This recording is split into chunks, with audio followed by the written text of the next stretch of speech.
All right, friends, good morning. I have us at officially 11 o'clock Eastern Time, so I'm going to get us started.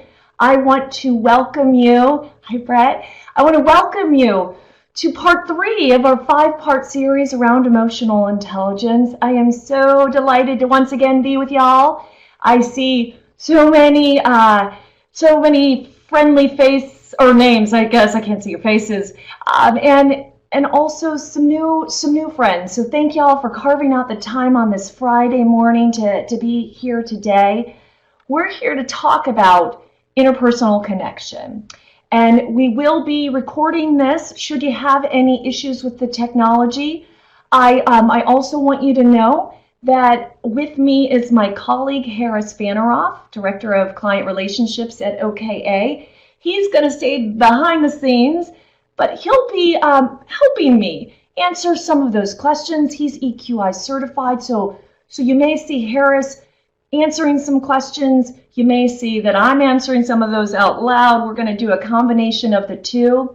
As we've done in the first 2 parts, I would invite you to help create the space of learning from and with one another throughout our time together.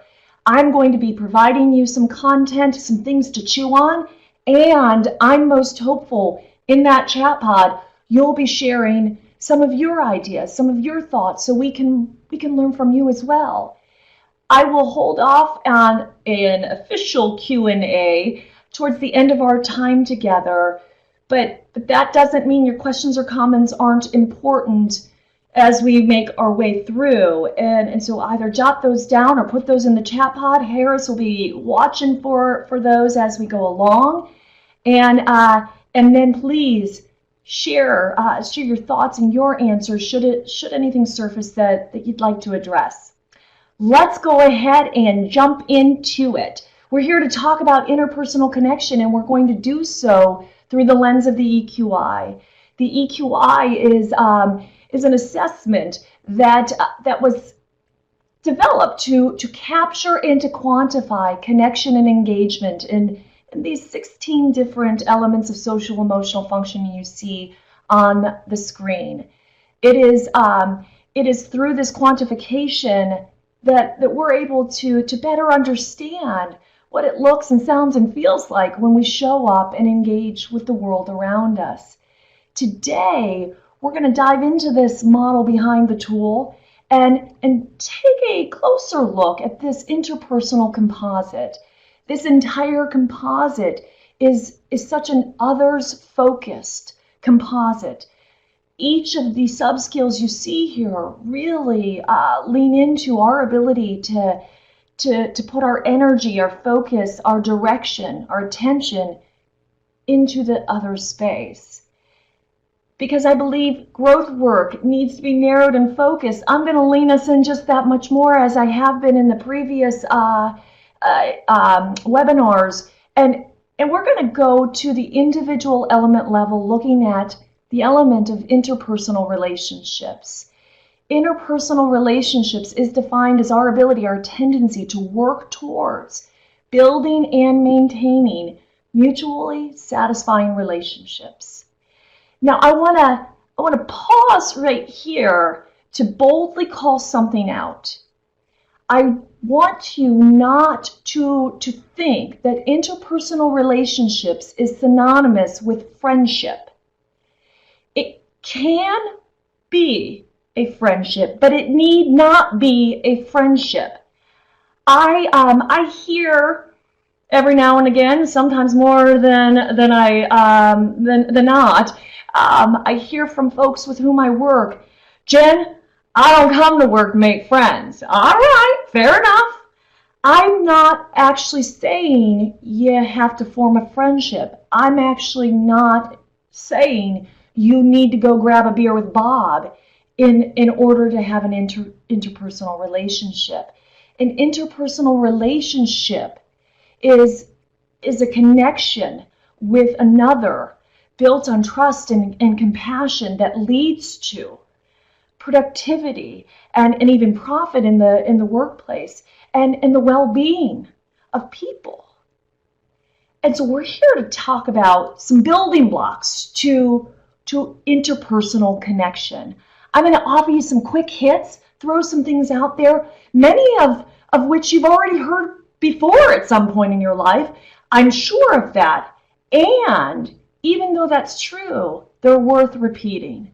And so if you're here today and you have some room to step more effectively into that interpersonal space, I want you to consider some of the following points of reflection, exercises, activities. Maybe you're here today not only for that, but also to help others in your orbit, either in the workplace or in your personal lives. Consider these and share those with others as well. Let's get to it, friends. First, reliability. Be reliable. Do what you say you're gonna do. And here's the thing, folks. I can't think about reliability without actually talking about or thinking about repeatability and consistency. So not only do you have to think about, are you doing what you say you're going to do? But I want you to really spend some time thinking about how consistently you're doing that. Are you actually doing that over and over again? When you think about the words, your actions, your behaviors, are they consistent with what you say you're going to do? And do you do what you say you're going to do over and over? You only earn the label reliable if you're able to repeat and remain consistent. This is not a sometimes space. Sometimes I do this, sometimes maybe not so much. Doesn't work. People will begin to rely on you, to depend on you, to believe they can trust you when you focus in on this repeatability and consistency. Do what you say you're going to do. That's number one. Number two, accountability. Be accountable. Not only do I want you to think about, are you doing what you say you're going to do? Are you being consistent? Are you doing it over time, enough time so that people notice? But I want you to think about, if you should fall short, and we all do, every one of us do. We do fall short. And so that is human. When we do, though, how we react or what we choose to do with that matters. Be accountable. What accountability means is that you own it. You acknowledge it, you own it. My kids would use language like, my bad. You own it, you acknowledge it, and you work towards repairing it, fixing it, solving that issue or that problem. Are you doing those things? I'm currently working with a client, and one of the tensions she has with a colleague is not that her colleague isn't reliable. Rather, when there are times her colleague falls short, she doesn't acknowledge that she's fallen short. And there is this tension that exists in that interpersonal space because the colleague isn't taking the time to own it, to say, I did it, and then I'm going to work to repair it. Being accountable also means that you are not spending all of your time, maybe not even any of your time, playing the blame game. The blame game is such a complicated space. And what begins to happen is so many of us tend to lean into that space because it's easier for me to point my finger at you, Bob, and you, Sarah, and you, Harris, rather than to have to look inward at, how did I contribute to this? What was my part? Being accountable means you acknowledge and you own it, and that you move from it. Looking in the rearview mirror, pointing fingers at you did this and you did this, doesn't get us anywhere. So how willing are you to say, I did this, I own my part, and I want to work towards making it better? Number two is accountability. The next thing that can significantly enhance the interpersonal space is curiosity. Be curious. Show people that you are interested in who they are, what they do, how they feel, what they think. Are you bringing the curiosity to that interpersonal space, either in your personal or in your professional worlds? Is there room for you to bring more? That curiosity can be enriched with your intentionally framing your questions in an open-ended way. The format of your questions can significantly enhance the curiosity space. And so maybe Bob did a presentation yesterday. I could go to Bob and I could ask Bob, hey, that presentation, was it well received by the participants? Did the audience like it? Well, the way that that's phrased allows Bob to either respond with a yes or a no, and then that could close that dialogue down. Consider opening it up more fully by starting it off with a question like, hey, I'm interested, or I'm curious about that presentation yesterday, Bob. I'm really interested in, were there any topics or content that you felt the audience was most interested in? Did anything surface that stands out to you as they really were eager to hear more about it? And following that up, whatever that answer is, with tell me more. That's interesting. All the better. Curiosity allows people to see that you are interested in who they are, what they do, what they feel, what they think. Open-ended questions can really get you into that space. What I will tell you is a big mistake is this. Bringing curiosity without number 4 is going to get in your way more than it could ever move you forward. And so as important as curiosity is, what it needs to be followed by, and is even more important in some ways, is listening. Once you ask those questions, are you really listening? And here's the thing about listening. A couple of things to remember, because we all need these reminders. You cannot fully pay attention. You cannot fully absorb what is being shared with you if you are not present. That means we shouldn't be multitasking. Our brains cannot collect and process all of those data at the same time. I cannot be listening to you and taking notes and reading an email all at the same time. Something is going to be compromised there. And not only am I unable to fully listen to what you're sharing if I'm multitasking, but also what an issue is I'm sending you a message that I'm not fully listening. Hearing is different than listening, friends. I want you to think about that. Listening is a very active process. That's why it requires that we remain present so that we can be active in that space. Hearing is far more passive. My kids, when I talk to my kids, I will stop and say, hey, Jane Isabella, are you listening to me? And I'm oftentimes told, Mom, I heard every word you've said. That's different. But are you listening to every word I said? Are you processing it? Hearing is different. And so multitasking, don't do it. The optics of it get in the way of interpersonal connection. Here's another thing to consider. I love this quote by Stephen Covey. When you are fully listening, that means you are listening to understand and not listening so that you can reply.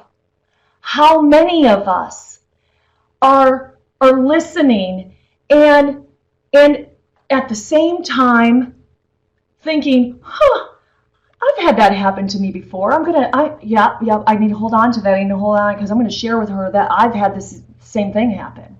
Or I absolutely do not agree with what he just said, and I'm going to tell him so. I'm going to tell him this, and I'm going to tell him this. You're listening with the intent to reply. You're not seeking to understand and try to appreciate. It can be easy to get down into that space. Fight your way out of it. And here's another little nugget to chew on. I love Bill Nye, the Science Guy. I think he's just quirky and funny. And I love this quote. Everyone you meet, always, everyone you will ever meet knows something you do not. Are you willing to learn? Are you willing to bring that curiosity and pay attention?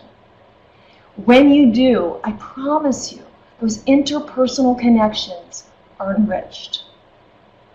And that's at home and also in the workplace. And then finally, the fifth little nugget to chew on around interpersonal connection and enhancing that space, creating bridges that are fortified.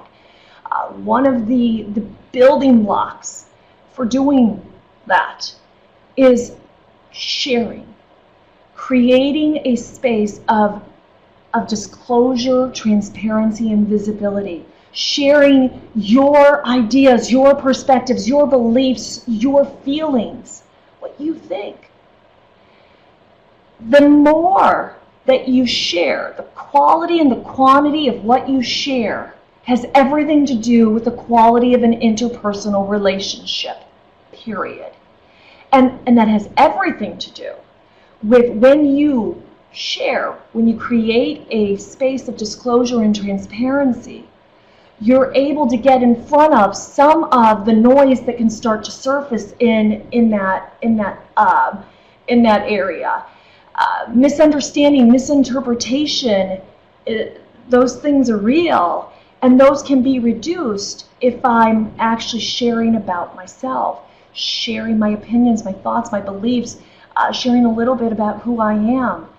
Things like, maybe I share with you that I don't like to be late. In fact, if I'm not 10 minutes early, I actually feel like I'm late.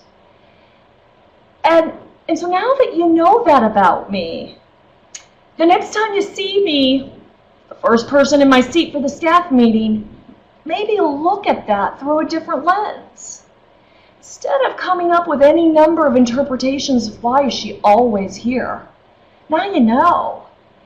And it says far more about my just feeling more comfortable being early than it does about anyone else or anything else.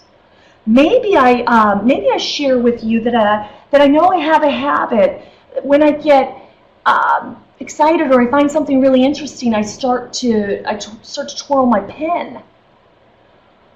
Well, now that you have that data, you're not going to have a lot of room to come up with your own interpretations of why my pen might be a twirling in my hand.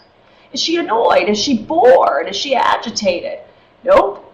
Now that she's shared, I know that she's interested, she's excited, she's intrigued by what's going on. Sharing, disclosure, the quality and quantity of it has everything to do with the quality of a relationship. Are you doing it enough? Is there room for you to share more? I don't mean your deepest, darkest secrets. That's not what I'm saying. But is there some room for you to put more out there into that other space? Those 5 are where I'm going to leave you. I, of course, have lots more, but we don't have lots of time. I wanted to get us started because what I'm interested in is, what do you think? I want you to add to this conversation. I want you to offer. What resources do you have that really can help someone activate, grow, develop the interpersonal relationship space? Are there books, are there articles, are there TED Talks that have been really thought-provoking that you might be able to share with the rest of us? Maybe there are points of reflection that have worked for you personally or for some of your clients, depending on how that's been used. The last 2 weeks, I have seen amazing insight offered through your sharing in this little chat pod here to the right. I'm asking you to take a couple of moments and do the same right now. What do you have that you can share with us that we can continue to learn about building interpersonal connection? These data are available to you through the recording, and so each of these webinars are being recorded. We will be sharing those links of the recordings with you via email, and they are on our website as well. As you're sharing your resources, I want to also let you know that there are questions that have been asked that have gone unanswered and will not go unanswered permanently. So a couple of things coming your way. We're going to continue offering these free webinars, and so we have a few more in the EQ space. Those are coming your way, and we're really excited to take on your questions, your curiosities, and do so by addressing them either through our blog or through video replies. And so you'll be notified of when we get that up and running. So continue to send your questions, continue to let us know what you're interested in, and we are really working towards getting answers and crafting some content that'll allow you to continue the learning. I love what I'm seeing here, and what I would like to do is to also open this up, and I'm going to pivot to this last slide here, open it up to just reminding you that we would love for you to connect to us however you'd like to connect, either through LinkedIn, through our newsletter, through email, and so each of you will get an email with some of these data on how you can connect to us in those ways, so be on the lookout for that email. What I want to pivot to is some official Q&A. And so if there are questions, what you're also seeing now right below my head is a Q&A pod. If you have questions, we'd love to hear them. We have some time carved out here at the end here. I worked hard to not run my mouth as long as I've been the last 2 times, because I've been taking so much time running my mouth that we didn't have a ton of time for a Q&A. So I worked hard today to keep that down a bit. So if you have questions, we'd love to see those there. I know Harris has also been collecting some. Should there be some, he's shared those with me. I can see them here, and so I'll let you know what those are. Let me take this first question that you all will see, and so Sharon, great question. How does EQ relate to Myers-Briggs? So some of you are maybe even certified in Myers-Briggs. The MBTI is an assessment that captures and even quantifies to some extent innate hardwired preferences. And so it looks at personality or type. And here's the thing, Sharon and gang, how the MBTI or personality comes together with EQ is in this way. I want you to think about personality or typological preferences as one circle, and EQ or behavioral, attitudinal, emotional choice as my other circle. And the thing is if I were to draw this, you would see that it is a Venn diagram. Why does does personality or our hardwiring overlap with choice? This is why. Our personality or our hardwired preferences for psychological elements of type, our personality absolutely can influence the choices we make.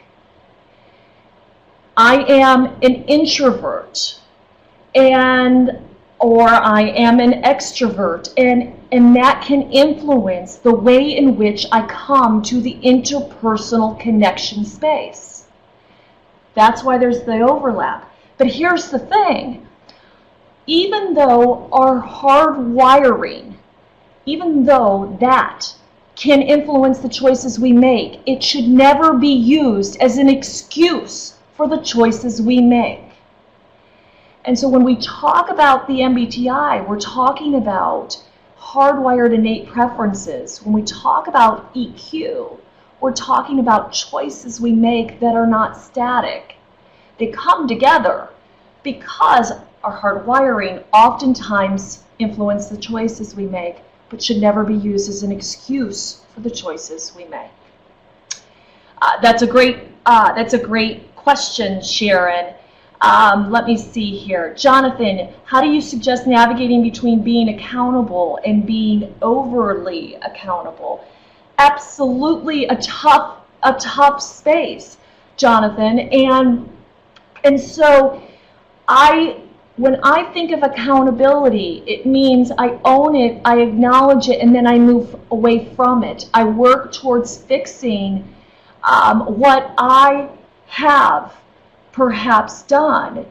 And so I acknowledge it, I own it, and then I quickly pivot to moving forward. The overly accountable space gets bigger or fuller when I continue to own it and acknowledge it and apologize for it.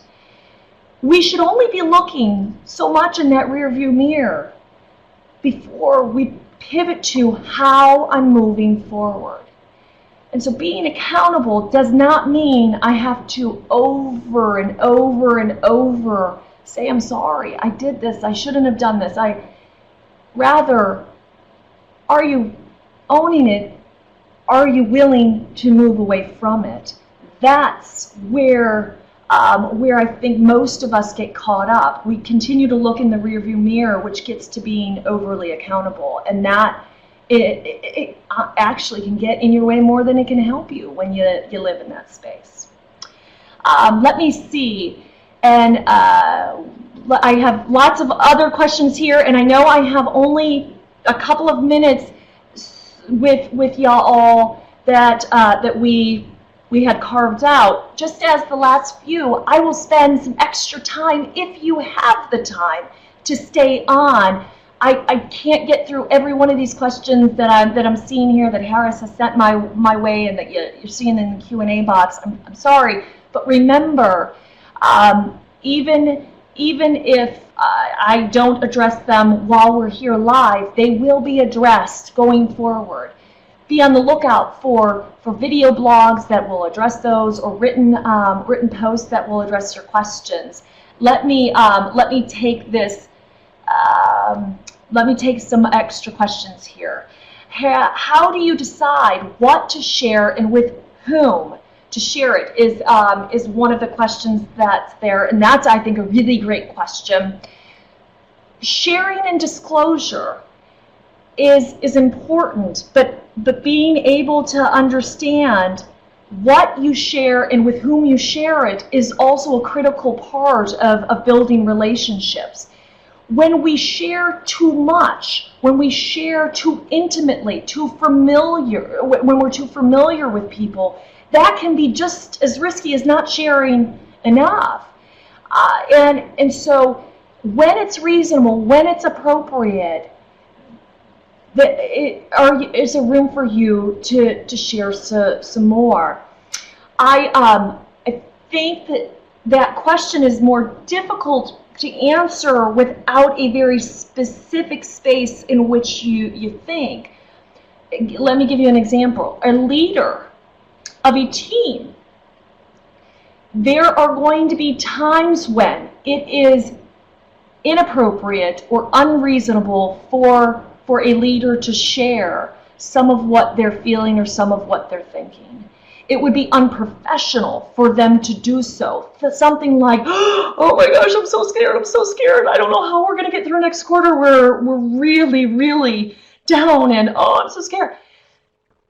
If we think about that as an example, we would argue that part of a leader's responsibility is to help move a team forward and work towards creating a space of optimism that, yes, this is going on, and we're going to get through it together.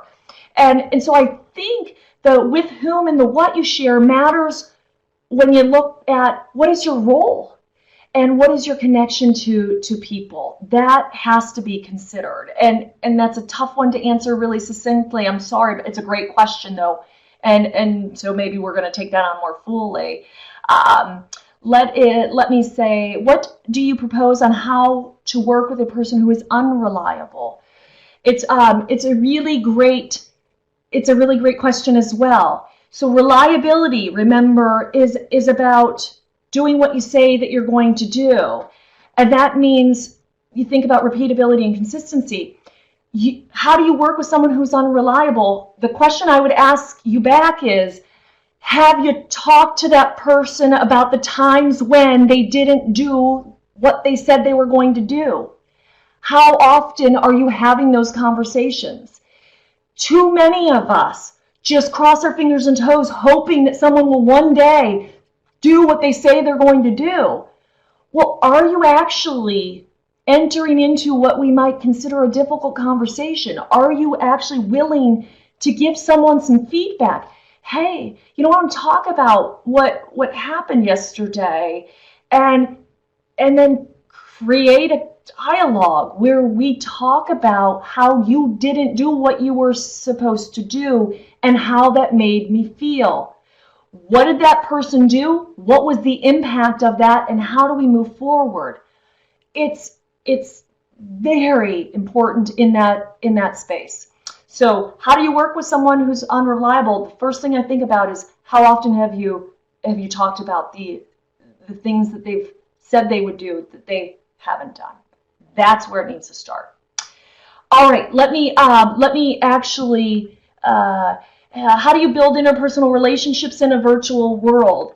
And so that's a great question too. In a virtual world, we are all living in this space now, trying to find our way. I always think when we are remote working, and I think this is for leaders who even before this current virtual space, this is true. When you have people who are remote, I think always something to consider is, if I can meet in person, great. Always best. In person, making those connections can be easier, or I can do so more efficiently. If that's not an option, a virtual platform like this where I can see you and you can see me, that is another great way. A telephone call. So maybe we don't see each other, but a telephone call is next. How often are you reaching out, making connection, hearing someone's voice, and they're able to hear yours? And last, in the virtual world or in a remote world, email and text is still connection. So I love it as a form of communication, but it can be misunderstood and misinterpreted. Those spaces can be complicated if that's all you got. And so I would say, in this remote space that we are in, are you able to connect with people using platforms like this, or at least on the telephone? That's my recommendation. Period. And when you do connect, how much time are you carving out to not just focus on tasks? So tell me what you did yesterday. Those task behaviors are important to a functioning team, and so are those maintenance behaviors. So tell me how it was to work on section 1.2 of that of that report that you had to do. I know that you had worried it was going to be challenging. That's different than did you complete it? All right. I see lots of questions still, and I know that I've already kept you later. I want to officially start to pull us back together, reminding you once again that these questions that you have, we're going to get you answers in a variety of ways. So be on the lookout for those data to come your way to tell you how to pull some additional content in. If you are interested in becoming EQI certified, if you're not already, we would love for you to consider coming through OKA for that certification. Up on the screen are some dates there. You'll get a link to take you to that page for more information when we send that email reminder out. This is a recorded webinar, so you'll be able to go through and really look at what everybody has put here in these resources, these points of reflection. I can't wait to read what is in this box. We are so grateful that you carve out the time to be with us. And so many of you have each week. And so thank you for that. It really is the highlight of my week, just seeing y'all come together, learning from and with one another. And I learn from you each. And so thank you for the gift. I can't wait to see you next week. Take care, stay safe, and get out there and connect with the world around you. Friends, goodbye. Happy Friday. Bye-bye. Take care. Bye-bye.